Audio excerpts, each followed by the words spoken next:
ஹாஸ்பிட்டலில் நமச்சியும் தமிழும் அட்மிட் ஆகிருக்காங்க. தமிழ் நமச்சியை பார்க்கறதுக்காக வராரு.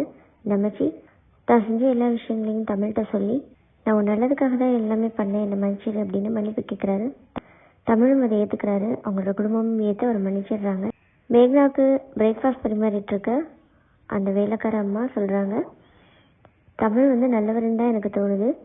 அவங்க சொன்னாங்க, அவங்க கூட இருக்கிறவங்க கிட்ட ஜாக்கிரதையாக இருந்து, எனக்கு மாமா சார் மேலே கொஞ்சம் நல்லா டவுட் இருக்குது, நீ பார்த்து நடந்துக்கு பாப்பா அப்படின்னு சொல்கிறாங்க. அதை மேக்னாவும் யோசிக்க ஆரம்பிக்கிறாங்க. மேக்னாவோட மாமாவும் மதனும் சில டாக்குமெண்ட்ஸில் சைன் வாங்குறதுக்காக மேக்னாவை பார்க்க வராங்க. மேக்னா எல்லாத்தையும் நான் படித்து பார்த்துட்டு தான் சைன் பண்ணுவேன் அப்படின்ட்டு அதை ரிஜெக்ட் பண்ணிடுறாங்க.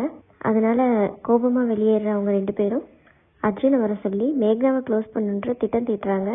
மேக்னா தமிழுக்கும் மேக்னாவுக்கும் உதவியாக இருக்கிறவரை சந்திக்க போகிறாங்க. அவர்கிட்ட கேட்குறாங்க.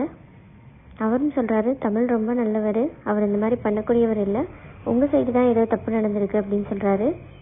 நீங்கள் எங்கள் மாமாட்ட எல்லா விஷயமும் சொல்லியிருக்கீங்களா, தமிழ் கல்யாண விஷயத்த சொல்லியிருக்கீங்களான்னு கேட்குறப்ப கலிவர்தன் ஃபோன் பண்ணுறப்ப நான் எல்லா விஷயங்களையும் சொல்லியிருக்கேன்.